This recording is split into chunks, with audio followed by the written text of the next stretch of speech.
আসসালামু আলাইকুম। আজকে আপনাদের সাথে শেয়ার করব আলুর তৈরি নান রুটি। খুবই মজাদার। কেউ যদি এখনও একবারও ট্রাই না করেন তো আমি বলবো অবশ্যই একবার হলেও ট্রাই করার জন্য।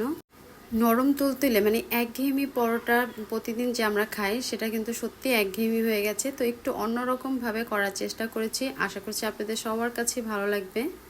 এর জন্য আমি প্রথমে মিডিয়াম সাইজের 3টা আলু সিদ্ধ করে নিয়েছি। তো এই সিদ্ধ করা আলুটা আমি পানি ঝরিয়ে তারপর নিয়ে নিচ্ছি। আর এটা আমি একটা মগের সাহায্যে পুরোটা ম্যাশ করে নেব। আপনারা ম্যাশার দিয়েও কিন্তু এটা ম্যাশ করে নিতে পারেন। তো খুব ভালো করে এটা ম্যাশ করা হয়ে গেছে। এখন এর ভিতরে দিয়ে দেব আমি 1 চামচ ইস্ট,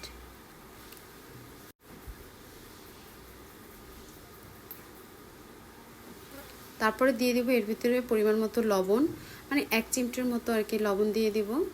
তারপরে দিয়ে দিব 2 টেবিল চামচ চিনি। আসলে নান রুটির ভিতরে যদি চিনি দেওয়া হয় তাহলে কিন্তু নান রুটিটা খেতে মজা লাগে, আর যদি চিনিটা একদমই না দেন তাহলে সেক্ষেত্রে অবশ্যই মজা লাগবে না। তো আলুর সাথে আমি ময়দাটা খুব ভালো করে মিক্স করে নিয়েছি। আমি এখানে স্যুপ বাটির 1 বাটি ময়দা দিয়েছি। তাহলে হাতে আন্দাজ করে বুঝতে পারবেন যে এখানে কতটুকু পরিমাণে পানি কিংবা দুধ লাগবে। তো আমি এখানে হালকা কুসুম গরম দুধ আমি এখানে দিয়ে দিলাম। হাফ কাপের মতন দুধ আমার এখানে লেগেছে। তারপর খুব ভালো করে একটা ডো তৈরি করে তারপর আমি এটা ঢাকনা দিয়ে ঢেকে রেখে দেবো 1 ঘন্টার জন্য। আর হাতে যখন দেখবেন যে একটু চটকে আটকে যাবে তখন কিন্তু এখানে হাতে একটু তেল লাগিয়ে নিলেই হয়ে যাবে। তো প্রায় 1 ঘন্টার পর আমি এটা খুলে দেখতে পাচ্ছেন কতটা সফট এবং ফ্লাফি হয়ে গেছে। এখন আবারও একটু হাতে আমি তেল লাগিয়ে তারপর এটা খুব ভালো করে মুথে নিব হাত দিয়ে। তারপর এখান থেকে ছোট বড় আপনারা যেরকম সাইজের রুটি করতে চান সেই অনুযায়ী এখানে 3 থেকে 4টা মতো লেচি কেটে নিব। তারপর একটা গোলা নিয়ে সেটা দিয়ে আমি একটা রুটি তৈরি করে নিব। ভিডিও ভালো লাগলে প্লিজ রিকোয়েস্ট থাকলো আমার চ্যানেলটি সাবস্ক্রাইব করার। আর একেবারে অন্যরকম খুবই মজাদার একটা নিউ রেসিপি।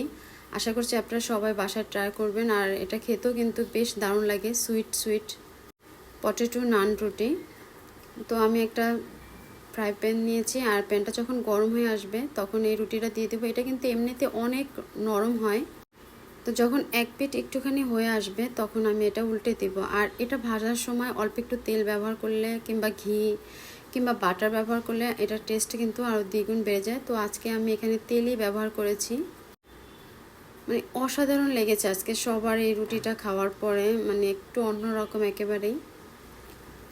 আর চুলার আঁচটা মিডিয়াম টু লোতে রেখে তারপর আমি নানগুলা ভেজে নিয়েছি। আর এই নানগুলো আমি এপিট ওপিট উল্টে পাল্টে সুন্দর করে ভেজে নিয়েছি। আর এই নান রুটিটা একটা বানিয়ে তারপরে চুলার উপরে দিলে ভালো হয়।